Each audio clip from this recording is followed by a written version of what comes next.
What's up, everybody? My name is Scott Waters, and welcome to the Life's Metal. Going to be doing yet another rock metal update.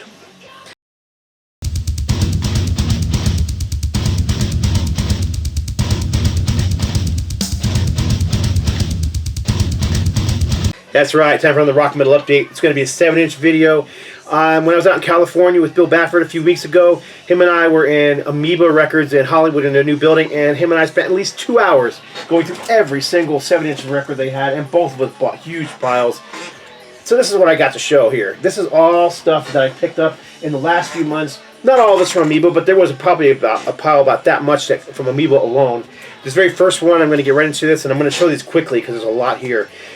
Savage Master, new wave of traditional heavy metal band, female vocals. Picked this one up at Amoeba for nothing I got from Amoeba on 7-inch vinyl was over $5. I think one of them I got was $8, which is coming up. But all the rest of them were 5 or under. So really cool to fix this because this one's been out of print for quite a while. I think this came out back in 2000. I want to say 2015 or 16. I can't remember now. And I don't see a date on here, so let's see. High Roller Records, 2015. Now it's a really good guess, because it was a guess. So there you go, Savage Master. Very cool to have. Also, I have the entire, so I think this was 5 discs, 5 7-inch singles, and I have all the colored vinyl ones of these, but this is the Speed and Spike series. It was a series on Relapse Records that had underground thrash metal bands during the 2000s. This particular one has, let's see here, Absu and Rumpelstiltskin Grinder. But the interesting thing about this one was, and the reason I grabbed it was $8, but it's on the clear vinyl. Now, the clear vinyl versions were not sold to the public. They were only given out as promos, and there was only 100 of them pressed for each of the 5 releases they did as part of that series. So I just thought it was cool that I'd never seen a clear vinyl one, so I went ahead and grabbed it. It was a little, as you can see, it's got a little bit of crimpling on the top, but otherwise it's in excellent condition. It's probably been sitting in that store for years, and nobody knew it was there, and just because we were digging and digging and digging through boxes and boxes of 7-inch singles, we found it, so there you go. Alright, next up. I picked up a bunch of these, and I did not get these from Amoeba. I've been picking these up online as I find them, but the Old Gold series singles, which I really was unaware of until just recently, but there's a Judas Priest one with 2 of their most overplayed songs, but regardless, Living After Midnight and Breaking the Law. And there's tons of these things out there. Some of them are split, some of them aren't, but I grabbed them. I've been grabbing some of the hard rock and heavy metal ones that I found out there. So, of course, Judas Priest is a band that I collect anything by, and so I picked this one up and like 3 or 4 others from the same seller who had a bunch of these for sale out in the UK. So, whenever I buy something online from somebody in the UK or Germany, I always try and get multiple things because it just saves. I mean, I'm going to spend $10 or more on shipping. Man, I'm going to get as many things as I can for that $10. But anyhow, Judas Priest, Living After Midnight, Breaking the Law. The funny thing is that the photo on the front, which is a cool photo of Priest, is actually inaccurate to those 2 songs because this has Les Binks on drums, which of course Les Binks did not play on those 2 songs. So, alright, some new wave of British heavy metal. This is Saxon. I actually have this single, but this was cool because it's a gatefold 2 LP. It's not LPs, 2 singles. And I was really happy to find this one. I didn't realize there was even a 2-disc version of it available. But you've got Never Surrender, 20,000 Feet Remix, Street Fighting Gang, and Boop Shop from the very first album. And it's interesting because it's got Saxon's first album from '79. It's got Wheels of Steel and Strong Arm of the Law from '80, and then it says Coming Soon. So very cool. Nice single. Contains free single Bap Shuap and Street Fighting Gang. Alright, I need to move a little quicker. New wave of British heavy metal as well. Girl School, 20th Century Boy. I have the 12-inch single of this. Basically trying to get every Girl School single, and as I find them at a good price, I grab them. This has Breaking All the Rules on side B, and this is from these songs are from the Play Dirty album from, what was it, 80, see if there's a year on here, I think it was 83, 82, somewhere in that area. This one was kind of cool. Picked this one up from Vinyl Tap out in the UK. This is a Bludgeon Riffola Records version of Ride Into the Sun, Get Your Rocks Off, and the Overture from Def Leppard. It does not have a picture sleeve. There is the version with the hand-drawn tiger on it, but this version came at like this in just a plain white sleeve. So it was not very expensive, so I grabbed it. I mean, I like the early Def Leppard stuff, and I'm into anything new wave of British heavy metal, so. As well as this band, this is actually Let's Go. Now, I did have this single as well, but this is, again, another two-disc version, so it's got two 7-inch singles in here. So the main single has Let's Go and Situation Negative in there, but there's also a single in here from 100 Miles Per Hour backed with Out of the Way. So I thought that was cool. Had not ever seen the two-disc version. It is not a gatefold, like I said, but it's still cool to have. Vardus is one of those bands I really dig. I gotta say, unlike a lot of the British heavy metal bands from the late 70s and early 80s, Vardus is one I got into really late, like just within the last 10 years. So they kind of have that hard rock, boogie rock sound, kind of like a heavy Status Quo or a heavy Foghat kind of sound. But yeah, they were part of that new wave of hard rock that came out in the early 80s in UK. This one's cool. I actually picked up two copies of this, and I sent one to a friend. But this is their cover of Hawkwind's Silver Machine, backed with Come On, in a custom picture sleeve with the whole die cut. And then finally, another double. Well, it's not really a double, as in two singles, but it's a double single, as in it's a two-sided. Both songs are singles, and both songs are released as singles. So it's got two A-sides, is what it says. So you've got Gary Glitter, Part 1, and To Be With You. So now this one here, I did not have in my collection yet, so I was glad to snatch that one up. And I think I have all the early Vardus singles. So, and then continuing on to new wave of British heavy metal, yet another from Tigers of Pantang. I've been almost every 7-inch video I keep showing another one, and I've got a few more in order, so I'll be getting a few more. I'm actually missing their second independent album. I'm still looking for a decent price copy of that, but this is a cool one. This is Susie Smiled backed with a cover of Tush, which seemed to be a popular song back in the days, because Girls' School covered that song back then, and Motorhead covered that song back then. So MCA Records. Now these I did pick up out in California. One of them I picked up at Amoeba, one I picked up at another store, but both of them are picture discs. But this is Budgie, one of the first wave of British heavy metal bands from the 70s, but this is an 80s single, Apparatus and Keeping Rendezvous. And then I have the regular paper sleeve version of this on black vinyl, but also Bored with Russia. I picked this one up out there too, back with Don't Cry. I don't remember what year this one came out. I know it was 80s, but I can't remember what. It had to be early 80s, probably 83 or so. One of the more underrated bands from the first wave of British heavy metal, in my opinion. Alright, next up, there is a lot of Japanese singles in here. This is one that I paid up for this one because I wanted it. I love the first two Queensryche albums, the EP and The Warning, and those two albums are just, I mean, I lived on those albums when I was in high school. Matter of fact, I had The Warning painted on the back of my denim vest when I was in high school with the old Queensryche logo from the first EP instead of the block lettering. But in any case, this is a Japanese pressing of The Warning, and I'm trying to remember the backside. Deliverance. Can't read, obviously cannot read Japanese. But yeah, this Warning and Deliverance. So, very cool. I'd like to find the Japanese pressing of Take Hold of the Flame as well, but haven't found that one yet. UK pressing of Leatherwolf, Hideaway. This is from, what, 1990, I think? 89. Backed with Too Much. It's kind of nice. I don't have a lot of time to show off the sleeves, but that wolf thing you see there actually has a varnish over top of it, so it's really cool. It's kind of hard to see it underneath the plastic, but to save some time, I'm not going to pull it out. Another one of those old gold singles. This is Twisted Sister. And these songs are The Kids Are Back and I Am, I'm Me, which were hits in Europe, not in the United States, but still cool to have. And there actually is a period accurate photo on this one, so very cool. Keeping up with the American metal, this is Wasp.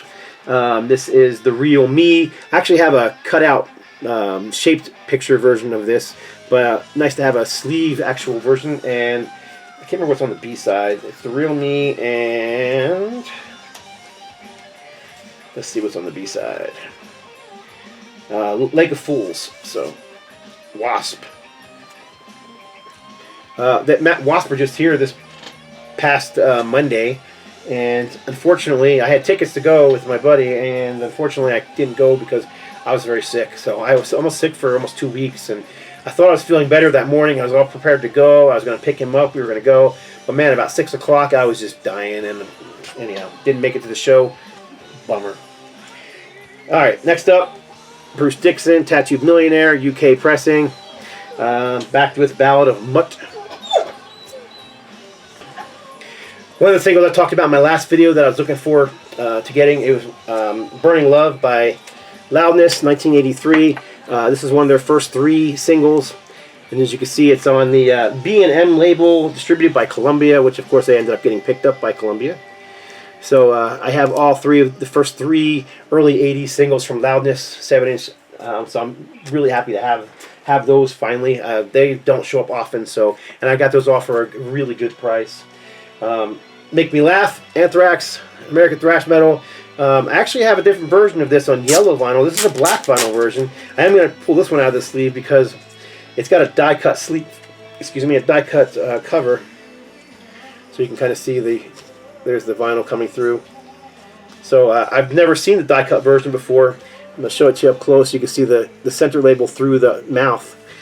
So that's really cool. And Anthrax are a band. I grew up with them. They were a local band for us. And I mean, I bought the Soldiers of Metal single as a new release, and just pretty much followed them through their entire career. So anything I can find that's unique from Anthrax, I pick up. I probably have 15 Anthrax singles. So, and I'll continue to pick them up as I see them. Canadian heavy metal. This is Heavy Metal Love by Helix. You probably, if you've seen my past videos, you're probably like, there actually is Helix singles you don't have? Yeah, actually there is. And I do have this one in a picture disc version. This is the actual, picture sleeve version, and this is UK pressing. So was happy to grab that. Couple early singles from Crocus. This is probably what, 82, 81, somewhere in that area. So you've got 4 songs on here: Bedside Radio, Celebration, Easy Rocker, and Bye Bye Baby. So this is before they were known. This is when they were young and hungry, and kind of had that early heavy metal meets AC/DC sound. So same with this one here. This one's probably also from 82, I think. Let's see if I see it here, or maybe even 80. Yeah, this is 80. This is Heat Strokes on the Areola label, backed with Shy Kid in the Areola label picture sleeve. I don't think there is a picture sleeve for this one, but regardless. Another one in the series that I've been looking for. This is AC/DC. What we got here? Livewire, and I don't remember what the B-side was. Livewire, but in my last video update I showed Montrose and Saxon and a few others from this series. High Voltage, live version, and Livewire is the 2 tracks. So yeah, studio version of Livewire, and then a live version of High Voltage. So I don't know what this series is actually called, but it's got that, all of the series have that metal border around them, so kind of cool. There is another AC/DC one that I'm trying to find. Man, these things are just expensive. First of all, it's AC/DC, so they're hugely popular, and their old singles, picture sleeve singles, just sell for a lot of money. So the cheapest I've seen it for is like 20 bucks, but that was out of Europe with almost $20 in shipping, so ain't no way I'm paying $40 for it. Regardless, AC/DC. And one more from them. This is Heat Seeker. I believe this is a UK pressing, if I'm not mistaken. Yep, UK pressing. Heat Seeker, backed with Go Zone. big update from Alice Cooper here. I'm 15 minutes, and I've got a lot to go. All right, so this one's actually a bootleg that's been floating around for years, and I've often wondered what it was, and I wasn't sure if I wanted to buy it or not, but I actually found this one for under $5 at Amoeba, so I snatched it up immediately. But it's got some early Alice Cooper on here. So Son of $1 Billion Babies and Slick Black Limousine. It actually says somewhere on here that this is Spider's material. It is not Spider's material. It is actually early Alice Cooper group material. It's got a cool picture of the Alice Cooper group on the back from the Killer album. All right. And then this one's epic. I've been looking for this one for a long time. So, oddly enough, this thing sells for no less than $80. It never sells for under that. It is a jukebox 4-song single. It was only released to jukeboxes. It actually came with a bunch of jukebox slips in it. Now, to find one complete is difficult. So I had found a copy of the vinyl in a plain white sleeve years ago on eBay for like $5, and I snatched it up. It was in great condition, so I was ecstatic to get it. And at the same time, somebody was selling the sleeve by itself for like $8, and I bid on it. I can't remember what I bid, but I was figured, who's going to want just a sleeve? Who has the record and no sleeve? Nobody, right? So I was figuring I'd win them both and put them together, and then at the last minute, somebody overbid me on the sleeve and got the sleeve for just like 50 cents over what I bid on it. So I was ticked. So for years, I've had the record without the sleeve. Well, every time I go on eBay, one of the things I look for is this sleeve. Somebody's got to have this. It's going to sell the sleeve again without the record in it for a decent price. And sure enough, somebody did, and it said sleeve only, $20. So I'm like, all right, $20 more than I usually would have paid for a sleeve, but the whole thing is $80, and I already have the record, so I'm going to buy it.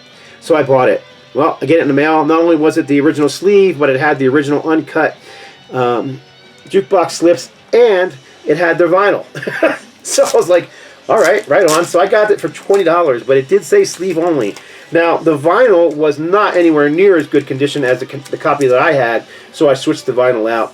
But still, very cool to finally have this 4-song EP. There's actually another one that's green from $1 Billion Babies that I've been trying to get to. Again, it just sells for a lot of money. So, but Working Up a Sweat, never been sold before. Muscle Love, a Teenage Lament, 74.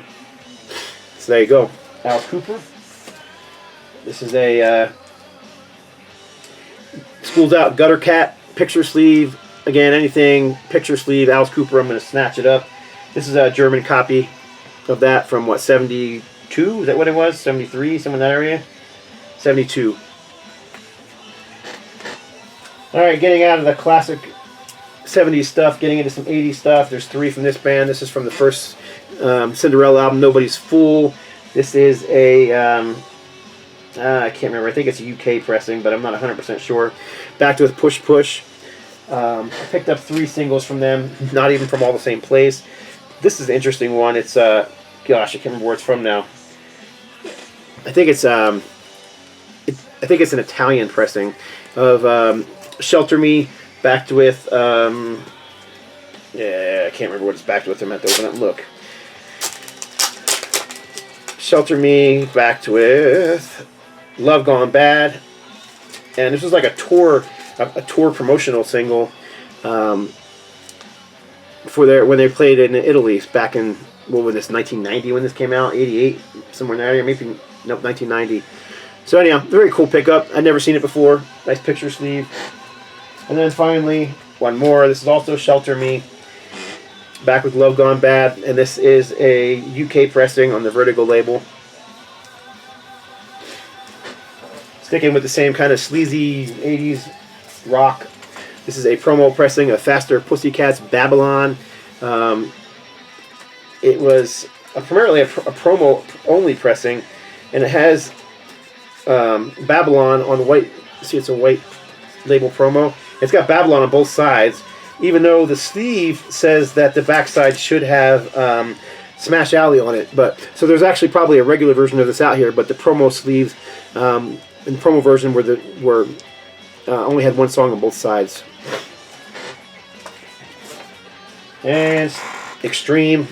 This is kind of a mushy song, Wholehearted. I dig the song. I dig Extreme. I know people lump them in with you know, the Poisons of the world, but they really were really good musicians, and they had a lot more in common with Queen than they did with any kind of, you know, glam rock. So, but this is backed with Susie Wants Her All Day What? That's what it's backed with. And I think they probably have like maybe 4 or 5 Extreme 7-inch singles now. Again, they don't show up very often. This one's awesome. Awesome. I was surprised to get this from the seller I buy a lot of my Japanese singles from. And he had it really inexpensive. But runaway singles at all are just so expensive. But this is a Japanese pressing of Cherry Bomb. So, super excited to get that. Great shot of the band on their first tour on the front. Sherry Curry wearing her... I mean, it's funny because, I mean, when I was a kid, I had such a crush on Lita Ford and Sherry Curry. Thought they were both so beautiful. And I look at this picture now, and they look like a bunch of kids to me. That's what happens when you get older, you know. You look at a picture like this, and it's kids. But, I mean, Lita Ford and Sherry Curry both turned out to be beautiful women. So, never got to meet either of them. I'd love to. All right, 20 minutes in. We're going to have to break this up. So I'm going to go ahead and cut it off here and start with part 2 in a moment.